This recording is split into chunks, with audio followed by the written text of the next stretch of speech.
Hi friends, welcome to 360 tailor. இந்த வீடியோவில் நம்ம என்ன பார்க்க போகிறோம் அப்படின்னா, தீபாவளியோட முந்தின நாள் வந்து நமக்கு எப்படி போச்சு அப்படிங்கிறதான் இந்த வீடியோ இருக்க போகுது.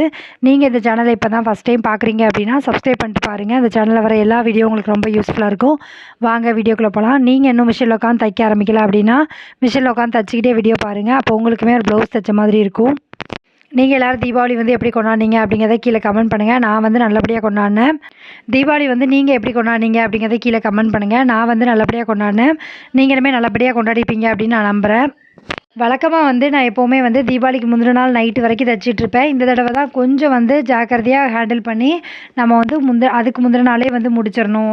புதன்கிழமை வந்து கொஞ்சம் ஃப்ரீயாக இருக்கிற மாதிரி பார்த்துக்கணும் அப்படிங்கிற மாதிரி பிளான் பண்ணிட்டு நான் செவ்வாய்க்கிழமையே வந்து ஒரு 3 மணி வரைக்கும் உட்காந்து தச்சு எல்லாத்தையுமே முடிச்சிட்டேன். ஒரே ஒரு ப்ளவுஸ் தான் இருந்துச்சு. அது புதன்கிழமை கொடுத்துக்கலாம், புதன்கிழமை தச்சிக்கலாம் அப்படிங்கிற மாதிரி நான் பிளான் பண்ணிட்டு நான் விட்டுட்டேன். ஆனால் புதன்கிழமை காலையில் எனக்கு ஒரு 2 ப்ளவுஸ் வந்துச்சு. ஃபஸ்ட்டு அந்த 2 ப்ளவுஸுமே வந்து அக்கா நீங்கள் தான் தச்சு தரணும், எப்போவுமே நான் உங்கள்கிட்ட தானக்கா தைக்கிறேன், கண்டிப்பாக தச்சு கொடுங்க அப்படிங்கிற மாதிரி சொல்லியிருந்தாங்க. நானுமே ஃபஸ்ட்டு வந்து வேண்டாம்னு சொல்லணும் அப்படிங்கிற மாதிரி தான் பிளான் பண்ணியிருந்தேன். அப்புறம் யோசித்தேன், நமக்கு வந்து ஒரு 2 ப்ளவுஸ் தைச்சா ஒரு 500 கிடைக்கும், அதையே நம்ம வேண்டாம்னு சொல்லணும், நம்ம தைப்போம், ஏன்னா ஒன்று தானே மிச்சம் இருக்குது அப்படிங்கிற மாதிரி நான் வாங்கிட்டேன். அதுக்கப்புறமா எப்போவுமே வருஷம் வந்து ஒரு தீபாவளிக்கு ஒரு கஸ்டமர் எப்போவுமே கொடுப்பாங்க. அவங்க வந்து கொடுக்கல. நான் என்ன நினச்சிக்கிட்டேன் அப்படின்னா, சுடிதார் எதுவும் எடுத்திருப்பாங்க போல், அதான் கொடுக்கல அப்படிங்கிற மாதிரி நான் நினச்சிட்டேன். ஒருவேளை சில டைம் வந்து அவங்க என்ன பண்ணுவாங்கன்னா, தீபாவளிக்கு எடுத்ததை வந்து தீபாவளி முடிஞ்சதுக்கப்புறம் தைக்க கொடுப்பாங்க. அந்த மாதிரி நான் யோசிச்சுட்டு நான் விட்டுட்டேன்.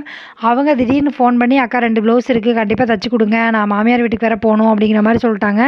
என்ன பண்ணுறதுன்னு தெரில. அவங்க காலைல நைட்டு 10 மணிக்கு கொடுத்தா கூட போதும்க்கா, எனக்கு ப்ளீஸ் தயவுசெய்து தைச்சி கொடுத்துருங்க அப்படிங்கிற மாதிரி சொன்னனால வேறு வழி இல்லாமல் அதையும் வாங்குற மாதிரி ஆகிட்டு, எப்பவும் போல் நம்ம ஒரு பிளான் பண்ணோம் அப்படின்னா அது ஒரு பிளானில் தான் நடக்கு. நான் வந்து கொஞ்சம் வந்து கல் மனசாக வாங்க வேண்டாம் அப்படிங்கிற மாதிரி தான் பிளான் பண்ணியிருந்தேன். ஆனால் சில பேரை வந்து நம்ம அவாய்ட் பண்ண முடியாது. நீங்களுமே இந்த மாதிரி வந்து சூழ்நிலையை அனுபவிச்சிருக்கீங்களா அப்படிங்கிறதையுமே கீழே கமெண்ட் பண்ணுங்கள். நீங்களுமே தீபாவளிக்கு முதல் நாள் வந்து எத்தனை மணி வரைக்கும் தைச்சிங்க அப்படிங்கிறதையுமே கீழே கமெண்ட் பண்ணுங்கள். பார்க்கும்போது நானும் தெரிஞ்சுக்கிறேன். நான் ஒன்று நினச்சேன், ஆனால் நடந்தது என்னமோ வித்தியாசமாக நடந்துச்சு. எப்போவுமே வந்து வழக்கமாக வந்து எல்லா தீபாவளிக்குமே நான் முந்தின நாள் நைட்டு வரைக்கும் உட்காந்து தைக்கிறது வழக்கம்தான். ஒரு 2 மணி, ஒரு 1:30 இல்லை 3 மணி அப்படி தான் தைப்பேன். அதுக்கப்புறம் தூங்கி எழுந்திரிச்சு காலைல வேலை பார்ப்பேன். இந்த தடவை வந்து என்ன ஆகிட்டு அப்படின்னா, நான் வந்து செவ்வாய்க்கிழமையே முடிச்சிடணும் அப்படிங்கிற மாதிரி பிளான் பண்ணி தான் தைச்சிருந்தேன். ஆனால் ஒரு சிலர் வந்து அவாய்ட் பண்ண முடியாத அளவுக்கு கொடுப்பாங்க. ஒரு அக்காக்கெலாம் வந்து தலை தீபாவளிக்கா என்னால் என்ன ஒன்றும் பண்ண முடியல அப்படிங்கிற மாதிரி சொல்லும்போது என்னால் ஒன்றும் பண்ண முடியல. ஏன்னா அவங்க வந்து வெளியூர்லேருந்து வந்திருக்காங்க. வெளியூர்லேயும் தைக்க கொடுத்து வாங்கலை, அவங்க லேட்டாக தான் எடுத்திருக்காங்க. அதனால் அக்கா தைச்சி கொடுங்க அப்படின்னு சொல்லும்போது நம்ம வந்து அதை வேண்டான்னு எப்படி சொல்ல முடியும் அப்படிங்கிற மாதிரி யோசித்தேன். இன்னொன்று தலை தீபாவளி அவங்களுக்கு. அவங்க வந்து டிசைன் கூட எதுவும் கேட்கல, நார்மலாக தைச்சி கொடுங்கக்கா போதும் அப்படிங்கிற மாதிரி சொல்லியிருந்தாங்க. அதனால் வேறு வழி இல்லாமல் நான் வாங்குற மாதிரி ஆகிட்டு. இந்த மாதிரி தான் வந்து உங்களுக்கு போச்சா அப்படிங்கிறதுமே கீழே கமெண்ட் பண்ணுங்கள். பார்க்கும்போது தெரிஞ்சுக்கிறேன். ஏன்னா நிறைய பேர் வந்து நிறைய டெய்லர்ஸ் வந்து என்ன நினைப்பாங்க அப்படின்னா, தைக்கக்கூடாது, இனிமேல் வந்து வாங்கக்கூடாது அப்படிங்கிற மாதிரி தான் யோசிப்பீங்க.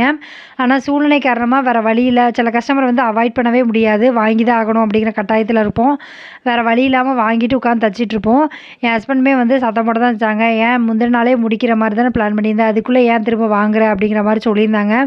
எனக்கு வந்து வேறு வழி தெரியல, அவங்ககிட்ட வந்து நம்ம அவாய்ட் பண்ணவும் முடியல, அதனால நான் வாங்கிட்டேன் அப்படிங்கிற மாதிரி சொல்லியிருந்தேன். உங்களுக்குமே வந்து லாஸ்ட் நாள் வந்து ப்ளவுஸ் வந்துச்சா, நீங்கள் வந்து எப்படி மேனேஜ் பண்ணீங்க அப்படிங்கிறதுமே கண்டிப்பாக கீழே கமெண்ட் பண்ணுங்கள். பார்க்கும்போது நானும் தெரிஞ்சுக்கிறேன். டெய்லர் தொழிலை பொறுத்த வரைக்கும் நம்ம எப்போவுமே வந்து எந்த ஃபெஸ்டிவல்னாலும் கடைசி 3 நிமிஷம் வரைக்கும் தைக்கிற மாதிரி தான் நமக்கு வந்து பிளான் ஆகுது. நம்ம என்ன தான் வந்து பார்த்து தைச்சி நம்ம வந்து முதல் நாளே முடிச்சுட்டு கொஞ்சம் ஃப்ரீயாக இருக்கணும் அப்படின்னு நினச்சாலும் அது வந்து நடக்க மாட்டேக்கு. அந்த மாதிரி தான் எனக்கு நடந்துச்சு. இதில் வந்து என் ஹஸ்பண்டுக்கு வேறு ட்ரெஸ் எடுக்க வேண்டியிருந்துச்சு, எங்கள் மாமியாருக்கு எல்லாருக்கும் எடுக்க வேண்டியிருந்துச்சு. அதனால் வெளியில் போகிற வேலை வேறு இருந்துச்சு. நான் வெளியில் போயிட்டு வந்து திரும்ப 4 மணிக்கு தான் வந்து உட்காந்து தைக்கிற மாதிரி தான் இருந்துச்சு.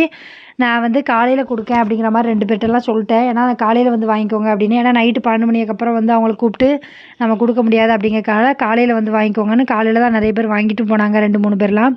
உங்களுக்கு வந்து தீபாவளி ஆர்டர்லாம் எப்படி போச்சு? உங்களுக்கு வந்து ப்ளவுஸ் எல்லாம் நிறைய வந்துச்சா அப்படிங்கிறதுமே கீழே கமெண்ட் பண்ணுங்கள். நானும் பார்க்கும்போது தெரிஞ்சுக்கிறேன். நானுமே வந்து இன்னும் வந்து கவுண்ட் பண்ணி எடுக்கலை, எத்தனை ப்ளவுஸ் வந்து தைச்சிருக்கோம் அப்படிங்கிறத இனிமேல் தான் நான் எழுதணும். கொஞ்சம் வந்து உடம்பு முடியல அப்படிங்கிறனால தீபாவளிக்கு மறுநாளும் எந்த வேலையுமே நடக்கலை. வீட்டில் உள்ள வேலை மட்டும்தான் நடந்துச்சு. நான் மிஷின்கிட்டே போகலை.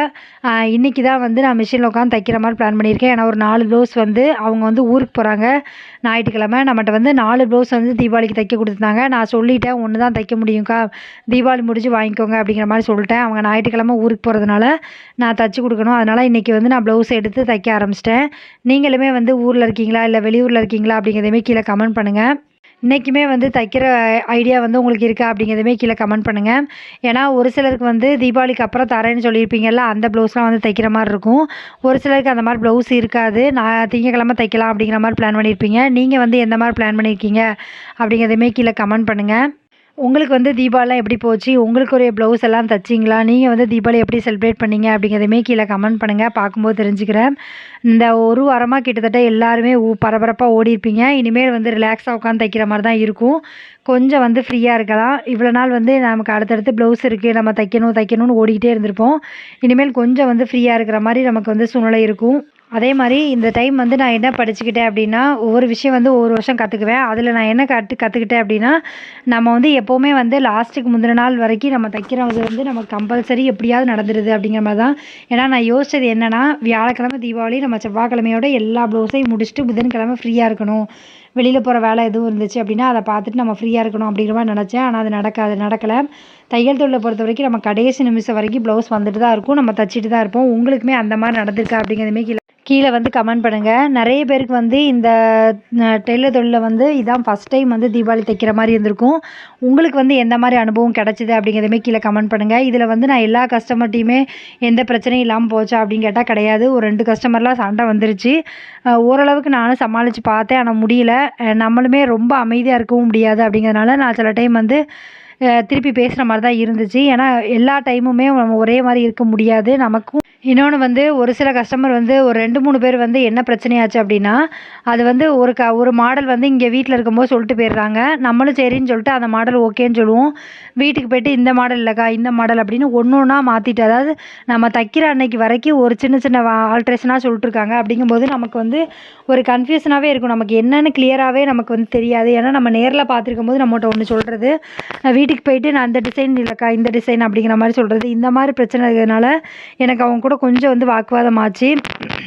ஏன்னா நம்ம வந்து அந்த டிசைன் இப்போ வீட்டில் வச்சு நம்மகிட்ட சொல்கிற டிசைனுக்கு வந்து நம்ம ஒரு ரேட் சொல்லியிருப்போம். அதை வச்சுட்டு அவங்க வந்து வேறு டிசைன் சொன்னீங்கன்னா வேறு டிசைனுக்கு ரேட்டு வந்து கொஞ்சம் அதிகமாகும் அப்படிங்கிற மாதிரி சொல்லும்போது, எல்லாமே ஒரே டிசைன் தானக்கா, என்னக்கா ஒரு ரேட்டு சொல்கிறீங்க அப்படிங்கிற மாதிரிலாம் சொல்லியிருந்தாங்க. நான் அப்போ அதை தான் சொன்னேன், உங்கள்கிட்ட வந்து நான் டிசைனே வந்து தைக்க மாட்டேன்னு சொன்னேன். நீங்கள் வந்து கம்பல் பண்ணதுனால தான் சரி கேட்குறாங்களே அப்படிங்கிறக்காக ஒத்துக்கிட்டேன். நீங்கள் திரும்ப திரும்ப டிசைனை வந்து மாற்றிட்டே இருக்கீங்க அப்படிங்கிற மாதிரி சொல்லியிருந்தேன். ஏன்னா நம்ம மைண்ட் செட்டுக்குள்ளே ஒரு டிசைன் ஓகே, அவங்க புதுசு புதுசாக பார்க்குற டிசைன்லாம் எனக்கு அனுப்பிட்டு இதை மாதிரின்னு ஒன்றா மாற்றுறாங்க. பேக் சைடுக்கு ஒன்று, ஹேண்டுக்கு ஒன்று அப்படிங்கிற மாதிரி. நான் பாட்டுக்கு வெட்டியிருந்தேன் அப்படின்னா ஒன்றும் பண்ணியிருக்க முடியாது. நான் வந்து வெட்டலை அப்படிங்கிறனால ஒரு சின்ன சின்ன ஆல்ட்ரேஷன் சொல்லும்போது நான் சரி சரின்னு கேட்டுக்கிட்டேன். 2 தடவை சொல்லும்போது எனக்கு ஒன்றும் தெரில. 3ஆவது தடவையும் ஃபோன் பண்ணி கை வந்து இந்த மாதிரி வேண்டாக்கா, அந்த மாதிரி வேணும் அப்படி சொல்லும்போது நான் டென்ஷன் ஆகிட்டேன். நான் சொன்னேன், ஒரே ஒரு டிசைனை வந்து ஃபுல்லாகவே நீங்கள் முடிச்சுட்டு இந்த டிசைன் தான் வேணுங்கிற மாதிரி எனக்கு வந்து வாட்ஸ்அப் அனுப்புங்க, அதை பார்த்துட்டு நான் தைக்கிறேன் அப்படிங்கிற மாதிரி சொல்லிட்டேன். ஏன்னா இது வந்து ரொம்ப வந்து ரஷ்ஷான டைமு. இந்த டைமில் வந்து நம்ம டிசைன் மாற்றிட்டே இருக்காங்க, வீட்டில் இருந்துட்டு அந்தந்த ஆல்டர் சொல்லிகிட்டே இருக்காங்க அப்படின்னா நமக்கு அதுதான் மைண்டில் ஓடும். நம்ம கையில் இருக்க ப்ளவுஸை வந்து தைக்க முடியாது. நீங்கள் இந்த மாதிரி கஸ்டமரை வந்து ஹேண்டில் பண்ணியிருக்கீங்களா அப்படிங்கிறதுமே கீழே கமெண்ட் பண்ணுங்கள். இந்த மாதிரி சில டைம் வந்து சில பேர்கிட்ட வந்து நம்ம மாட்டுற மாதிரி தான் ஆகும். ஒரு சில கஸ்டமர்லாம் வந்து கொடுத்ததுலேருந்து ஃபோன் பண்ணவே இல்லை, அவங்களா வந்து தச்சுட்டு கூப்பிடுவாங்க அப்படிங்கிற மாதிரி இருந்துட்டாங்க. நான் நிறைய கஸ்டமர்கிட்ட சொன்னது என்னென்னா, செவ்வாய்க்கிழமை வந்து ஈவினிங் வந்து வாங்கிக்கோங்க, அதுக்கு முன்னாடி வந்து ஃபோன் பண்ணாதீங்கக்கா, எதுவும் ஆல்ட்ரு இருக்குது அப்படின்னா மட்டும் ஃபோன் பண்ணுங்கள் அப்படிங்கிற மாதிரி சொல்லிட்டேன். ஏன்னா ஃபோனும் எடுக்க முடியாது அப்படிங்கிற மாதிரி சொல்லிட்டேன். அவங்களுமே அதை புரிஞ்சுட்டு நிறைய பேர் வந்து இந்த தடவை ஃபோனே அடிக்கலை. போன டைம்லாம் வந்து ஃபோனாக அடிச்சுக்கிட்டு இருந்தாங்க, முடிஞ்சிட்டான்னு கேட்டு. இந்த தடவை யாருமே கால் பண்ணல. எல்லோரும் டேரெக்டாகவே செவ்வாய்க்கிழமை வந்து ஈவினிங் தான் கால் பண்ணாங்க. அது வந்து எனக்கு கொஞ்சம் வந்து ஈஸியாக இருந்துச்சு. ஏன்னா ஃபோனு அட்டன் பண்ணிக்கிட்டு நம்ம தைக்கணும் அப்படிங்கிறது கொஞ்சம் கஷ்டம்.